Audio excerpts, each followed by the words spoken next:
Olá a todos, bem-vindos ao meu canal. Regresso então para mais um vídeo, este sobre a disciplina de Físico-Química A do 10º ano, mais concretamente no tema da Química. Neste vídeo vou então abordar o gráfico da energia potencial dentro do tema da ligação química.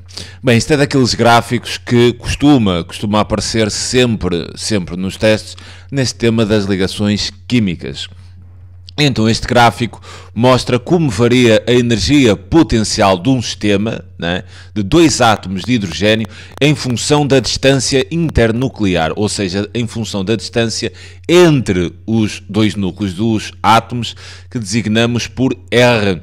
Podemos verificar que essa distância internuclear, ou seja, a distância entre os dois núcleos dos átomos, é lida aqui no eixo das abscissas, né, enquadrando isto num diferencial cartesiano. Então podemos ver aqui a distância entre os dois núcleos, medida em picómetros, e aqui no eixo vertical estamos a medir o valor da energia potencial do sistema em quilojoules por mol. Bem, antes de resolver as questões, vamos lá perceber a interpretação deste gráfico.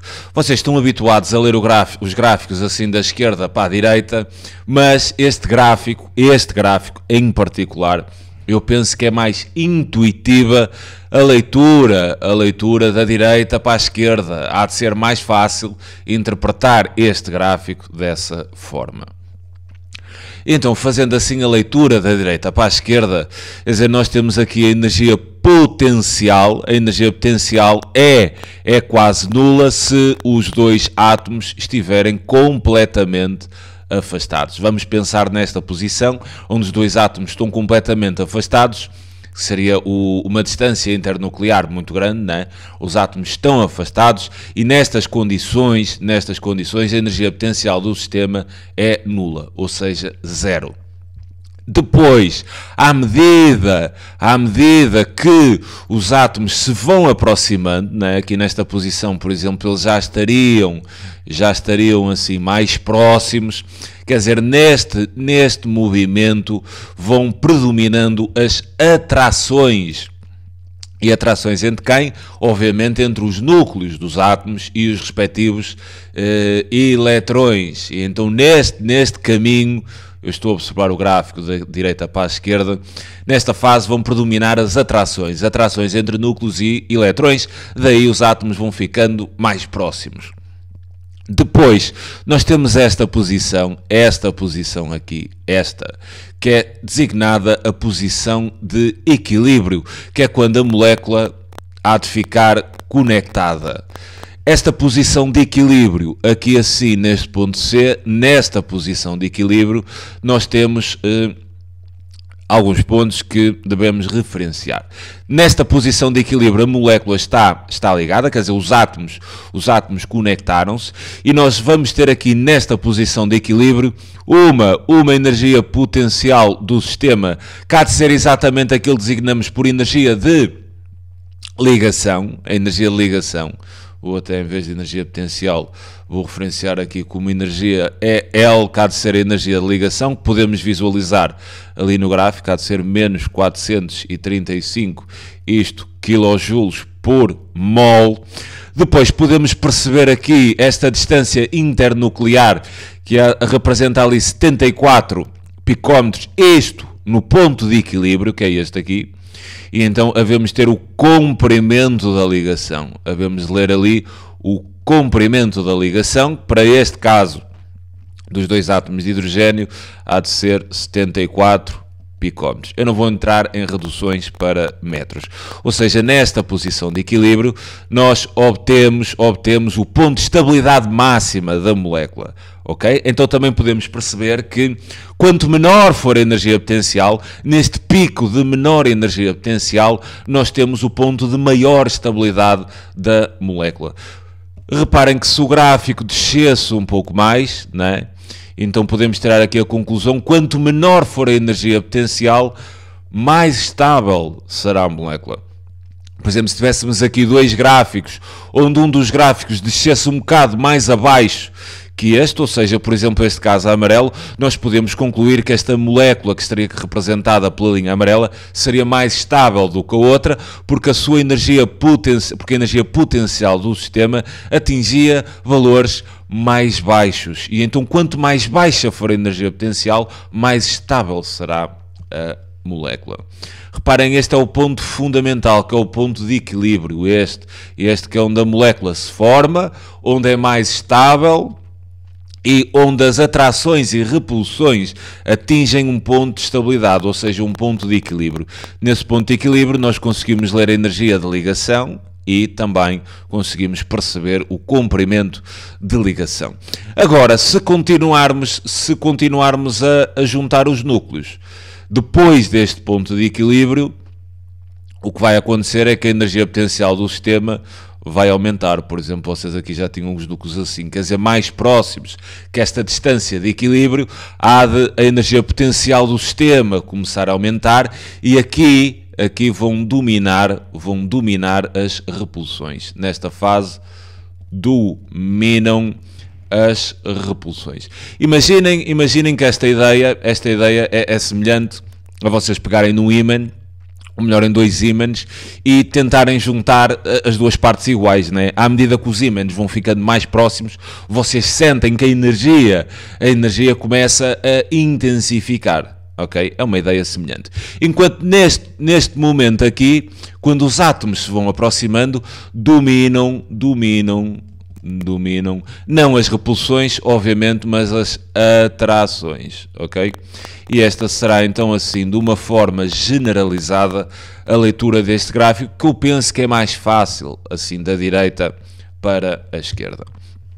Bem, vamos então agora responder aqui às questões. Questão 1.1. Indica o que representam os valores RS 74 picómetros e EP igual a menos 436 kJ por mol. Eu não vou escrever, vou apenas falar. RE, reparem que aqui estamos no ponto de equilíbrio, onde este valor representa o comprimento da ligação. Isto aqui há de ser o comprimento da ligação. E este valor da energia no ponto de equilíbrio, que há de ser onde o sistema obtém o seu ponto de energia mínima, né? É exatamente aquilo que designamos de energia de ligação. E reparem que este valor, ao estar em kJ por mol, esta é uma energia em kJ por uma mol, ou por cada mol de ligações, que não é só uma ligação, mas sim a tal constante Avogadro, 6,022 vezes 10 elevado a 23 ligações. Ou seja, se vocês têm este valor por mol, há de ser por mol de ligações. Se quiserem perceber mesmo o valor de uma ligação entre dois átomos de hidrogênio, vamos ter que fazer aqui um trabalho, cada aparecer ali naquela linha D. Mas a ideia é esta: no ponto de equilíbrio, nós lemos o comprimento de ligação no eixo horizontal, que é o eixo da distância entre os dois núcleos, e lemos também a energia da ligação aqui no eixo vertical, que há de ser a energia potencial do sistema. Agora, a segunda questão, utilizando as letras A, B, C e D da figura, de modo a indicar a situação em que temos aqui as letras A, B, C e D, e teremos que enquadrar nestas linhas. Bem, onde é que a atração é dominante? A atração é dominante ali no ponto B, já vimos. À medida que os núcleos se vão aproximando, até atingirem a distância de equilíbrio, dominam as atrações. Depois, onde é que a repulsão é dominante? A repulsão é dominante depois de atingida a posição de equilíbrio, os núcleos continuarem-se a aproximar. Aí vão dominar as repulsões, ou seja, será aquele ponto D. Onde é que o conjunto dos dois átomos atinge o mínimo da energia potencial? Bem, o mínimo da energia potencial é ali aquele ponto de equilíbrio, onde a energia potencial é mínima. Facilmente se percebe pelo gráfico que há de ser o ponto C. Onde é que se forma a molécula de H2? É no ponto de equilíbrio, então volta a ser C. Cuidado que eles às vezes colocam-vos estas fintas, o A não entraria aqui. O que é que poderia acontecer aqui para eu designar a letra A? Poderia ser assim, o ponto onde os dois núcleos estão completamente afastados. Há de ser o ponto de energia potencial é 0. ok? Mas do que temos aqui, eles às vezes colocam isto, que é para perceber aquele pessoal que tem confiança exatamente no que está a fazer e não começar com a cabeça comida, eu tinha que entrar. Não tem nada que entrar, não é? Não tem que entrar. Não há forma aqui daquele ponto A entrar, não há nada que nos diga isso.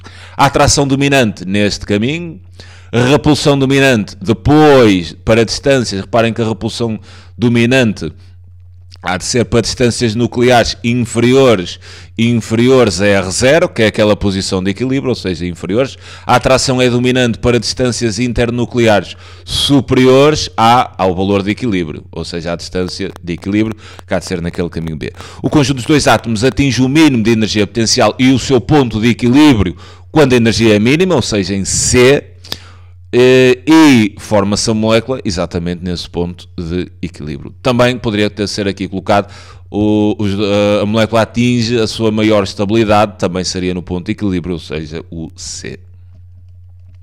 Bem, vou resolver agora a questão 1.3, diz-nos o seguinte, seleciona a opção correta. A molécula de H2 é menos estável que cada um dos átomos de hidrogênio separados. Bem, isto é falso, não é? É falso. A molécula de H2 há de ser mais estável. Obviamente que há de ser mais estável, senão não haveria tendência aos dois átomos se juntarem. Logo, esta não pode ser a opção correta. Opção B. Atinge-se a estabilidade máxima da molécula de hidrogênio quando o valor da energia potencial é 0 kJ por mol. Falso. Atinge-se a estabilidade máxima da molécula de hidrogênio quando o valor da energia potencial é mínimo. Eu vou aproveitar também para corrigir. É mínimo e assim estaria certo, mas da forma que é dito, obviamente, que é falso. C. Quanto maior for a energia potencial da molécula de hidrogênio, maior é a sua estabilidade. Falso. Quanto maior a energia potencial, maior, reparem que havemos de ir cá para cima, menor há de ser a estabilidade. Ou a estabilidade é maior quando a energia potencial é mínima, que é naquele ponto de equilíbrio. Ou seja, a C também é falsa. O que quer dizer, por exclusão de partes, seria a opção D. Então aqui diz-nos o seguinte. A energia para separar a molécula de hidrogênio designa-se por energia de dissociação, que há de ser aquela energia, né? Reparem lá, eu tinha assim aqui um átomo de hidrogênio e depois tinha assim aqui um átomo de outro átomo de hidrogênio e neste momento vamos imaginar que as duas moléculas, que os dois átomos estão ligados. Atenção que esta ligação não há aqui, obviamente, nenhum fio no meio, elas ligam-se através de forças eletrostáticas, ou seja, são tipos de ligações invisíveis, resultam de um equilíbrio entre atrações entre o núcleo e os eletrões e repulsões entre os núcleos e entre os eletrões. Quando atingimos o ponto de equilíbrio, a molécula está estável.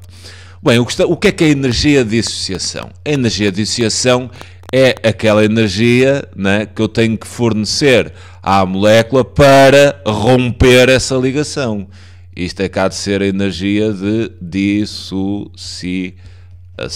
Ok? A energia de dissociação é a energia que eu tenho que fornecer a uma molécula para conseguir quebrar essa ligação, afastando completamente os dois átomos. Certo. A energia para separar a molécula de hidrogênio designa-se por energia de dissociação da ligação e tem como valor 7,24 vezes 10 elevado a menos 19 joules. Bem, algumas dicas se vocês tiverem nos testes. Esta questão D é mais difícil de avaliar do que as outras opções e vai implicar alguns cálculos, sobretudo algumas conversões. Se vocês tiverem a certeza que é o caso que A, B e C são claramente falsas, e se a pergunta é seleciona a opção correta, vocês, isto com confiança, com grande confiança que A, B e C seriam falsas, vocês selecionavam a D e andavam para a frente. O tempo vale ouro nos testes, ok? Esta avaliação vai demorar algum tempo. É preciso fazer aqui algo e não é fácil de avaliar, sobretudo temos aqui um valor que não aparece no enunciado, vamos ter que fazer conversão. Vocês têm a certeza que A, B e C são falsas, são claramente falsas, selecionam a D, andam para a frente. Isto, obviamente, se não tiverem que justificar. Eu estou-vos a dar assim algumas pequenas dicas que vocês podem ganhar tempo nos testes. Bem, mas agora vamos mesmo mostrar que esta afirmação D é verdadeira. Então o que é isso da energia de dissociação? Nós sabemos que esta é o valor, ou seja, menos 435 kJ por mol, é o valor da energia de ligação. O que quer dizer que para dissociar, eu vou ter que quebrar a ligação, o que quer dizer que eu vou ter que fornecer uma energia de modo a que esta energia potencial baixe para zero, né? De modo a que os dois átomos fiquem completamente afastados. Então eu posso criar aqui uma ideia. Eu posso dizer que esta energia de dissociação terá de ter valor simétrico desta energia de ligação, de modo a que a soma, quer dizer, dê zero, e então os átomos estão completamente afastados. Então esta energia de dissociação há de ser o simétrico desta energia de ligação. Então esta é que é a ideia. Sendo assim, agora vou representar por ED, que há de ser energia de dissociação, o simétrico de menos 430, é 36 ou 35? O simétrico de menos 436, obviamente que é mais 436 kJ mol menos 1. Tudo bem, e agora como é que isto vai dar? 7,24 vezes 10 elevado a menos 19 joules. Não é? 436 não é 7,24 vezes 10 elevado a menos 19. Pois não, vocês têm razão, não é? Mas joule também não é igual a quilojoules por mol. Então o que vocês estão aqui é perante uma situação de fazer uma conversão. E como é que se faz esta conversão? Muito simples. Reparem que eu ter mol menos 1 é a mesma coisa que ter quilojoule a dividir por mol, não é? Mol menos 1 é 1 sobre mol. Isto sem grandes considerações matemáticas. Eu ter mol menos 1 é a mesma coisa que ter isto a dividir por mol. O que quer dizer então o seguinte: como é que se faz esta conversão de quilojoules por mol para joules, que é o que me estão basicamente a pedir ali? Então eu vou escrever o seguinte: 436, aqui tenho quilojoules e aqui vou ter uma mol, né? Que é dividir por mol. Se eu quero joules, né? Eu vou ter que arranjar uma forma de converter este quilo e outra de converter a mol. Bem, o quilo é sempre 10 ao cubo. Basta pensar que 1 kg, né, se eu quiser converter para gramas, há de ser 10 ao cubo, ou seja, 1000 gramas. Então tudo bem. Está de ser então igual a 436 vezes 10 ao cubo. E então já me livrei do quilo e já tenho isto em joules. Agora isto é por mol de ligações, mas eu apenas quero quebrar uma. Então uma mol de ligações, quantas ligações são? Bem, nós já sabemos da matéria anterior, não é? Que a mol é um número. Nós sabemos que uma mol há de ser exatamente igual à constante Avogadro, quer dizer, uma mol é um número, assim como uma dúzia são 12 unidades, uma mol há de ser 6,022 vezes 10 elevado a 23 unidades, não é? Daquilo que estivemos a falar. Eu posso estar a falar de uma dúzia de ovos, posso estar a falar de uma dúzia de moedas, posso estar a falar de uma dúzia de ligações, e uma dúzia, se eu tivesse quilojoules por dúzia, então bastaria dividir pelo valor da dúzia, que seriam 12. Então para converter mols para unidades, basta dividir, né, pelo valor de uma mol, ou seja, 6,022 vezes 10 elevado a 23 unidades, né? Então agora é só fazer o cálculo e já tenho isto em joules. Então, fazendo aqui o cálculo, esta conversão, vocês vão obter que a energia de dissociação de uma molécula de H2 há de ser igual, efetuando os cálculos, a dar 7,24 vezes 10 elevado a menos 19 joules. Exatamente o valor que temos aqui na linha D, o que quer dizer então que a linha D seria a opção correta. Bem, fico-me então por aqui quanto a este exercício. Isto é daquelas questões que sai normalmente nos testes, esta interpretação deste gráfico. Fiquem com esta ideia, porque não vos garanto com certeza que saia, mas tem forte possibilidade de sair.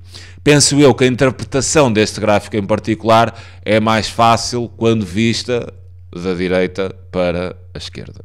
E fiquem também com esta conversão de quilojoules por mol para joules. Volta e meia, também é assim uma coisa que sai muito. Converter quilojoules por mol para joules é fácil, é pegar no valor, multiplicar por 10 ao cubo e dividir pela constante de Avogadro. Quanto à energia de dissociação, é sempre igual ao simétrico da energia de ligação, porque as duas somadas vão ter que dar zero, porque para eu quebrar a molécula, né, os átomos ficarão completamente afastados. Fico-me então por aqui, é sempre um prazer enorme ajudar. Um grande abraço a todos. Tchauzinho.